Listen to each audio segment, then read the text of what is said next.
Doctor Hemlata Sharma, सहायक आचार्य संस्कृत, राजकीय स्नातकोत्तर महाविद्यालय बयाना। बच्चों, हम श्री भर्तृहरिकृत नीति शतकम, जो कि संस्कृत के बीए प्रथम वर्ष में के पाठ्यक्रम में निर्धारित है, उसका अध्ययन कर रहे हैं। हम आज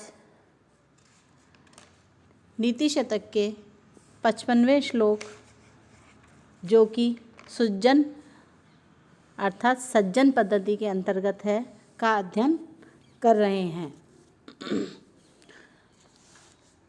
प्राणाघातान निवृत्ति परधन हरणे संयम सत्यवाक्यम काले शक्त या प्रदानम युवती जन कथा मूक भावः परेशान तृष्णा स्रोतो विभंगो गुरुषु च विनयः सर्वभूतानुकंपा सामान्यम सर्वशास्त्रेषु अनुपत विधि श्रेयसामेशः पंथा। यहाँ कवि सद्गुणों का होना ही परम कल्याण का मार्ग है, वह इस पद्य के माध्यम से बता रहा है। कवि कहता है कि प्राणघातान निवृत्ति, प्राणघातात अर्थात प्राणी पर घात लगाना यानी हिंसा करना, इससे व्यक्ति को निवृत्त रहना चाहिए, दूर रहना चाहिए, यानी कि प्राणी हिंसा नहीं करनी चाहिए, उससे हमेशा व्यक्ति को दूर रहना चाहिए। दूसरा, परधन हरणे, पर यानी दूसरे के धन का हरण करना, उसको चुराना, इससे भी उसको दूरी बनाए रखनी चाहिए। संयम अर्थात संयमित रहना चाहिए। दूसरा, सत्यवाक्यम, सदा सत्य बोलना चाहिए, कभी झूठ का आश्रय नहीं लेना चाहिए। यथार्थ भाषण, जो चीज़ जैसी है उसको उसी प्रकार कहना चाहिए। काले शक्ते या प्रदानम, काले यानी समय पर, शक्ति सामर्थ्य के अनुसार प्रदानम दान करना चाहिए, अर्थात यथाशक्ति दान करना चाहिए। युवती जन कथा मूक भाव है परेशान, युवती जन कथा अर्थात स्त्रियों के विषय में कोई चर्चा हो रही हो, कोई वार्तालाप हो रही हो, किसकी? परेशान दूसरों की, तो मूक भाव है, चुप रहना चाहिए, मौन का आश्रय रखना चाहिए, लेना चाहिए, यानी दूसरे की स्त्रियों के वृत्तांत के विषय में चर्चा नहीं करनी चाहिए। तृष्णा स्रोतो विभंगो, और तृष्णा लालसा, लालसा या धन लिप्सा का जो प्रवाह है, इसका जो स्रोत है, इसको विभंगो भंग करना चाहिए, अर्थात बंद करना चाहिए, यानी धन लिप्सा के प्रभाव में नहीं बहना चाहिए। तृष्णा, लालसा, इनसे व्यक्ति को रहित होना चाहिए। गुरुष च विनय, और गुरु के प्रति अर्थात जो गुरुजन है, श्रेष्ठ जन है, जो बड़े लोग हैं, उनके प्रति विनम्र भाव रखना चाहिए, विनयशीलता धारण करनी चाहिए। सर्वभूतानुकंपा, और सर्वभूत सभी प्राणियों पर अनुकंपा अर्थात उन पर अनुग्रह करना चाहिए, उन पर दया रखनी चाहिए। सामान्यम सर्वशास्त्रेषु, सामान्य रूप से सर्वशास्त्रेषु सभी शास्त्रों में, यह अनुपहत विधि अर्थात जो स्थायी कर्म हैं, इन विधियों को बताया गया है। श्रेयसाम पंथा, यह अखंडित और श्रेष्ठ मार्ग कहे गए हैं, अर्थात कहने का तात्पर्य श्रेयसाम कल्याण के एषः पंथ मार्ग कहे गए, यानी व्यक्ति का कल्याण कैसे हो, तो उसके लिए उस व्यक्ति को ऊपर में बताए गए इन सभी गुणों से युक्त होना चाहिए, इन गुणों को धारण करना चाहिए, जिससे कि उसका कल्याण निरंतर होता रहे। तो यहाँ जो ये पद्य है, इसमें कहा है कि व्यक्ति के मन में हिंसा का भाव नहीं होना चाहिए, सभी प्रकार के जो जीव आदि है उनके वध आदि से उसको दूर रहना चाहिए। अहिंसा परमो धर्म, तो अधर्म प्राणी नाम वध है, ऐसा कहा भी गया है। और दूसरा, दूसरे के धन को चुराना या उसका अपहरण करना, ऐसी बात मन में कभी नहीं आनी चाहिए। जिस व्यक्ति के मन में ऐसी बात नहीं आती है तो वह कल्याण के मार्ग पर चलने वाला होता है। क्यों? क्योंकि सामान्य रूप से तो व्यक्ति क्या है, दूसरे के द्रव्य को, उसके धन को प्राप्त करने की लालसा या इच्छा रखता है। उसे दूसरे के जो धन है उसको तो इस प्रकार समझना चाहिए, पर द्रव्यानि लोष्टवत, अर्थात दूसरे का जो धन है वह तो मानो मिट्टी के ढेले के समान है। सत्यम वदम धर्मम चरै कहा गया है हमारे शास्त्रों में। तो यह भी कल्याण का मार्ग बताने वाला है। हमेशा व्यक्ति को सत्य भाषण करने चाहिए, यथार्थ वक्ता होना चाहिए और यथाशक्ति दान देना चाहिए। ये नहीं कि हमारी सामर्थ्य नहीं है और उससे अधिक हम दान दे रहे हैं। हमारी जो सामर्थ्य है उसके अनुकूल ही हमें दान देना चाहिए। और दूसरी स्त्रियों, अर्थात दूसरे की जो स्त्रियां हैं उनके विषय में चुप रहना श्रेष्ठ है। सपने में भी दूसरे की स्त्री के विषय में कोई चर्चा नहीं करनी चाहिए। और जो याचक आदि हैं, जो मांगने आते हैं, उनको इतना दान दिया जाए कि उनकी जो तृष्णा या जो लालसा का जो प्रवाह है वह सूख जाए, अर्थात वह फिर धन प्राप्त करने के लिए लालायित न हो। और साथ ही कहा कि जो गुरुजन है, जो श्रेष्ठ जन है, जो बड़े लोग हैं, उनके साथ हमेशा नम्रता का व्यवहार करना ही श्रेयस्कर होता है। इसलिए मनुष्य को अपने श्रेष्ठ जनों के प्रति, गुरुजनों के प्रति विनम्र होना चाहिए और सभी प्रकार के जीव जंतु प्राणी उन पर दया रखनी चाहिए। यह जो सारे सिद्धांत है ये शास्त्रों में कहे गए हैं। तो शास्त्रों के इन सिद्धांतों का व्यक्ति को अनुवर्तन करना चाहिए। इस प्रकार स्थायी कार्यानुष्ठान से ये सब कल्याण के मार्ग कहे गए हैं और व्यक्ति को इसका अनुसरण करना चाहिए। इसके पश्चात आगे कवि सज्जनों की जो मनोवृत्ति है उसके विषय में बताता है कि विपत्ति के समय तो उनका जो व्यवहार है कैसा होता है और संपत्ति के समय कैसा होता है। तो संपत्ति और विपत्ति के समय जो सज्जनों के मन की जो वृत्ति है उसको कवि इस पद्य के माध्यम से बता रहा है। संपत्सु महताम चित्तम भवेद उत्पल कोमलम आपस्सु च महाशैल शिला संघात कर्कशम। अर्थात जब संपत्तियाँ यानी धन, वैभव, लक्ष्मी जब श्रेष्ठ सज्जन लोगों के पास होती है, महताम अर्थात महानुभावों का जो चित्त है, मन है, भवेद उत्पल कोमलम, भवेद हो जाता है। उत्पल कहते हैं कोमल, कमल के समान, अर्थात उत्पल कमल के समान कोमल हो जाता है। यानी कहने का तात्पर्य है कि संपत्ति प्राप्त होने पर जो सज्जन व्यक्ति है उनका जो चित्त है, उनका जो मन है वह कमल के समान कोमल हो जाता है। और आपस्सुच और विपत्ति के समय समस्याओं से घिरे होने पर महाशैल शिला संघात कर्कशम, महाशैल विशाल जो बड़े बड़े पर्वत है उनकी शिला अर्थात चट्टानों के संघात समूहों के समान कर्कश कठोर हो जाता है। सामान्य रूप से देखा जाता है कि संपत्ति के समय अर्थात अभ्युदय के या उन्नति के समय सामान्य जो लोग होते हैं, सामान्य जो जन होते हैं, उनका मन अत्यधिक कठोर, असहनशील और गर्वशील हो जाता है सामान्य लोगों का, और वे लोग दूसरे दीन दुखियों की उपेक्षा करने लगते हैं। लेकिन ऐसे समय में जो सज्जन लोग हैं, जो महापुरुष लोग हैं, वो संपत्ति, अभ्युदय अथवा उन्नति के समय में उनका जो मन है वह कमल के समान कोमल होता है। वह दीन दुखियों की उपेक्षा नहीं करते अपितु उनकी सहायता करते हैं, उनको सब प्रकार से सुखी बनाने का प्रयास करते हैं और उनके प्रति सहानुभूतिपूर्ण व्यवहार रखते हैं।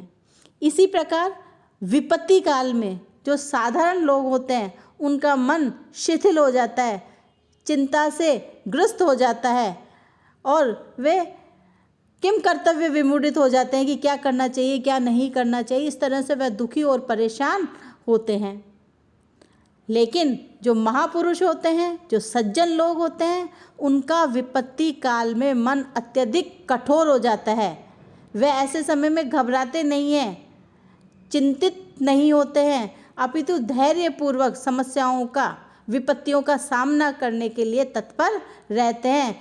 उनका जो हृदय है वह दृढ़ हो जाता है, कठोर हो जाता है अविचल पर्वत के समान, जैसे शिला संघात यानी पर्वतों की चट्टानों के समान कठोर होकर वह वीरतापूर्वक विपत्तियों का सामना करने के लिए, उन विपत्तियों पर विजय प्राप्त करने के लिए, अपने आप को सुखी बनाने के लिए दृढ़ होकर के खड़े रहते हैं, विपत्तियों के सामने विपत्तियों का मुकाबला करते हैं। तो इसलिए कवि यहाँ कह रहा है कि व्यक्ति को सज्जन या महापुरुषों के समान होना चाहिए कि संपत्ति काल में यानी धन संपत्ति ऐश्वर्य प्राप्त करने पर अभ्युदय काल की स्थिति में कमल के समान कोमल होना चाहिए और विपत्ति में पर्वत की चट्टान के समान कठोर होना चाहिए। इस श्लोक में उपमा अलंकार और अनुष्टुप छंद है।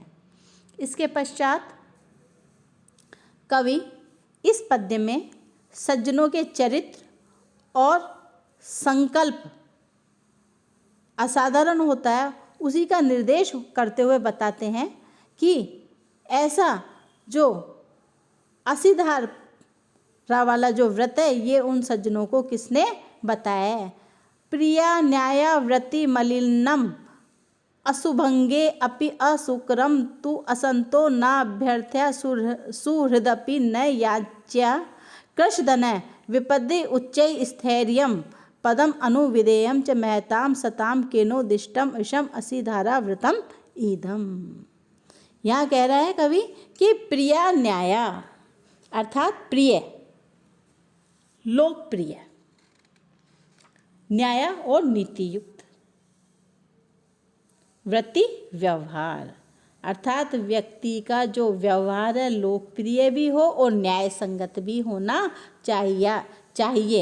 ऐसा व्यवहार लोगों के साथ करना चाहिए। मलिनम अर्थात जो दुष्कर है, बुरे कार्य हैं, ऐसे अशुभंगे अर्थात प्राणों के नष्ट होने के समय भी असुकर्म नहीं करने चाहिए। अर्थात प्राणों के नष्ट होने का भी समय आ जाए तो कभी भी गलत कार्य नहीं करने चाहिए, गलत मार्ग का अनुसरण नहीं करना चाहिए। तू असंतो ना अभ्यर्था, और असंतो जो दुष्ट व्यक्ति है, जो सज्जन नहीं है, जो दुर्जन है, ऐसे लोगों से याचना न अभ्यर्था, याचना नहीं करनी चाहिए, प्रार्थना नहीं करनी चाहिए। विपत्ति काल में भी ऐसे दुष्ट लोगों से याचना नहीं करनी चाहिए। और सुहृदपि न याच्य, और जो सज्जन व्यक्ति हैं, जो मित्र हैं, उनसे भी याचना नहीं करनी चाहिए। लेकिन सुहृद जो व्यक्ति है अर्थात जो मित्र है, कैसा? कृशधन है अर्थात जो निर्धन है, ऐसा कोई मित्र है, सज्जन है, उससे भी याचना नहीं करनी चाहिए। विपत्ति उच्चै, और विपत्तियों में भी उच्च होकर के अर्थात श्रेष्ठ स्थान या मार्ग का अनुसरण, पदम अनुविधेयम च, अर्थात मार्ग का पदम, मार्ग का अनुविधेयम, अनुसरण करना चाहिए। यानी विपत्ति काल में भी व्यक्ति को स्थिर रहना चाहिए। और जो श्रेष्ठ जन जिस मार्ग को अपनाते हैं उसी मार्ग का अनुसरण करना चाहिए। सताम केनोद्दिष्ट है, सताम सज्जनों को, केनोद्दिष्ट है, किसने उद्दिष्ट किया है, किसने ये उपदेश दिया है। विषम असी धारा, अर्थात विषम ये कठिन जो व्रत है ये किसने बताया। असी धारा, तलवार की धार के समान जो ये कठिन व्रत है ये सज्जनों को किसने उद्दिष्ट किया है, किसने उपदेश दिया है। अर्थात सज्जन को किसने कहा है कि तुम ऐसे मार्ग पर चलो। तो यहाँ इस पद्य में कहा है कि लोक व्यवहार, लोगों के साथ इस प्रकार का व्यवहार करना चाहिए जो सबको प्रिय हो और नीति संगत भी हो।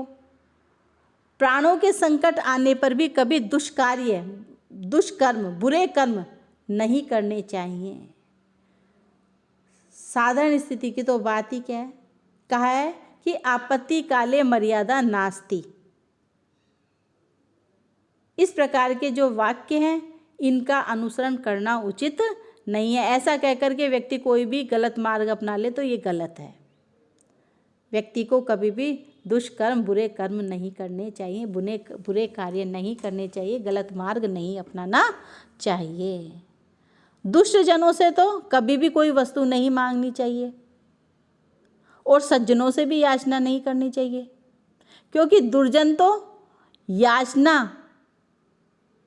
जो करता है उसकी उपेक्षा करता है, और सज्जन से यदि आप याचना करते हैं और वह मना भी कर दे तो दुर्जनों द्वारा इच्छा पूर्ति की अपेक्षा कहीं अधिक श्रेयस्कर है कि किसी से नहीं मांगे। और जिसके पास धनी नहीं है, निर्धन है, ऐसे सुहृद, ऐसे मित्र से तो याचना भी नहीं करनी चाहिए। क्यों? क्योंकि वह अपने मित्र की समस्या का समाधान नहीं कर सकता तो मन में उसको दुख होता है, ग्लानि होती है, पछतावा होता है। इसलिए कभी भी जिसके पास धन कम है अथवा निर्धन है, ऐसे सज्जन से, ऐसे मित्र से भी याचना नहीं करनी चाहिए। और विपत्ति में धैर्यशाली बना रहकर व्यक्ति धैर्य का आश्रय ले। विपत्ति के सागर को पार भी व्यक्ति जब ही कर सकता है जब वह धैर्य धारण करे। अगर अधीर हो जाएगा तो विपत्तियां बढ़ती ही जाएगी, विपत्तियों का वह सामना नहीं कर सकेगा। त्याज्यम धैर्यम विदुरे अपि काले, सदा महापुरुषों के द्वारा जो मार्ग निर्दिष्ट किया गया है उस मार्ग का अनुसरण करना, उस प्रकार का व्यवहार जो कि अति दुष्कर एवं असी धारा अर्थात तलवार की धार के समान सावधानता से आचरणीय है। सज्जनों को कोई ऐसी बात नहीं बताता, अपितु इस प्रकार का आचरण तो उनके स्वभाव में ही होता है, अर्थात स्वतः ही होता है। इस श्लोक में शिखरणी छंद है।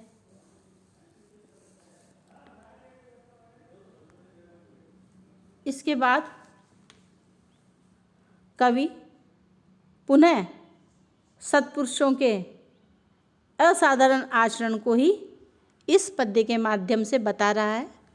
कहता है, प्रदानम प्रच्छन्नम गृहम उपगते संभ्रम विधि प्रियम कृत्वा मौनम सदसि कथनम च अपि उपकृते अनुस्सेको लक्षम्या निरअभिभव सारः पर कथा सताम केनोद्दिष्टम विषम असी धारा वृतम ईदम। अर्थात सज्जनों को इस असी धारा, तलवार की धार जैसे इस जो कठोर नियम है इस पर चलने के लिए किसने उद्दिष्ट किया है, उपदेश दिया है। क्या? प्रदानम प्रच्छन्नम, प्रदान अर्थात जो दान आदि किया जाता है वो प्रच्छन्न हो, गुप्त हो, यानी जो आप दान करते हो वो गुप्त दान होना चाहिए। और गृहम उपगते संभ्रम विधि, गृहम घर में उपगते आने पर, संभ्रम विधि अर्थात संभ्रम आनंद पूर्वक, प्रत्युत्थाय उठ करके, सत्कार करना चाहिए। अर्थात बिना बताएं या कोई व्यक्ति यदि घर पर आता है तो उठ करके उसका अभिवादन करना चाहिए। प्रत्युत्था तुरंत उठ करके उसका अभिवादन सत्कार आदि करना चाहिए। प्रियम कृत्वा मौनम सदसि, प्रियम कृत्वा प्रिय करके अर्थात किसी का अच्छा करके उस पर उपकार करके मौनम चुप रहना चाहिए। और सदसी कथनम च अपि उपकृते, और सदसी सभा में कथनम कहना चाहिए। उपकृते अपने ऊपर यदि कोई उपकार करता है तो उस उपकार को सभा में सबके सामने कहना चाहिए। अनुत्सेको लक्ष्म्या, और लक्ष्म्या लक्ष्मी आने पर अर्थात धन संपत्ति प्राप्त होने पर अनुत्सेको गर्व नहीं करना चाहिए, घमंड नहीं करना चाहिए। निरअभिभव सारा पर कथा, और पर कथा दूसरों के द्वारा यदि कोई बात कही जा रही है तो उसकी बात पर निरअभिभव सारा अर्थात अनादर नहीं दिखाना चाहिए, उसका अनादर नहीं करना चाहिए। फिर कहा सताम केनोद्दिष्ट है, सताम सज्जनों को केनोद्दिष्ट है, किसने उद्दिष्ट किया है, किसने कहा है, क्या विषम इस कठोर असीधारा तलवार की धार पर धार वाला जो सावधानी पूर्वक ऐसा आचरणीय नियम किसने बताया है। तो वहाँ कहते हैं किसी ने भी नहीं, यह तो उनमें स्वतः सिद्ध होता है, अपने आप आता है। तो यहाँ कवि इसी बात को कह रहा है कि अक्सर हमने देखा है कि लोग थोड़ा सा दान देते हैं और बढ़ चढ़ के उसकी बातें करते हैं, या दान दे करके दानवीरों में अपना नाम लिखाना चाहते हैं। क्यों? क्योंकि उनके मन में प्रसिद्धि की लालसा होती है, चाह होती है, इच्छा होती है। तो जो अपनी प्रसिद्धि चाहते हैं ऐसे दानियों का दान कोई विशेष महत्व नहीं रखता। इसलिए कहा है कि शास्त्रों में कि गुप्त दान ही महादान कहा गया है, व्यक्ति को गुप्त दान ही करना चाहिए। यदि कोई याचक या प्रार्थी के आने पर तुरंत उठ करके उसका आदर सम्मान करना चाहिए, न कि उसका अनादर करना चाहिए। सद्व्यवहार करना चाहिए। घर में याचक के स्वतः आने पर उसका प्रत्युत्थाय अभिवादन आदि सत्कार तुरंत होना चाहिए। यही समुचित व्यवहार शास्त्रों में कहा गया है। लेकिन देखा है कि लोग जब ऐसे कोई आते हैं तो उसको फटकारते हैं, डांट लगाते हैं, उसका अनादर करते हैं और उसको वहाँ से भगा देते हैं कि जिससे वह अंदर ना आ पाए। लेकिन ऐसा नहीं करना चाहिए।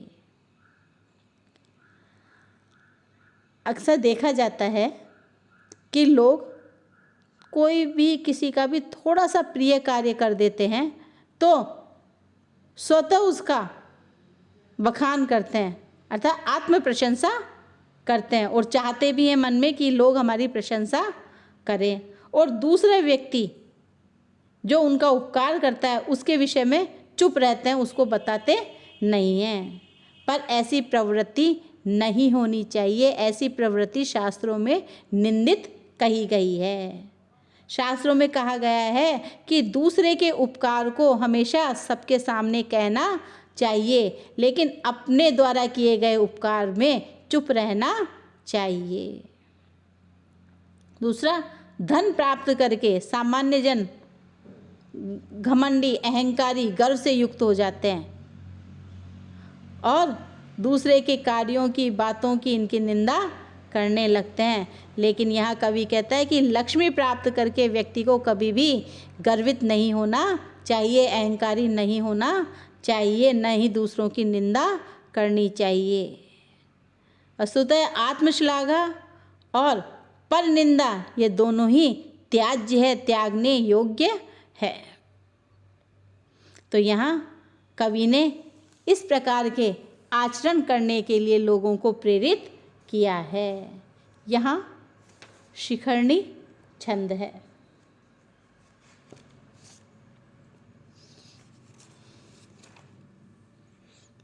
आज इतना ही। अग्रिम क्लास में इससे आगे का अध्ययन करेंगे। धन्यवाद।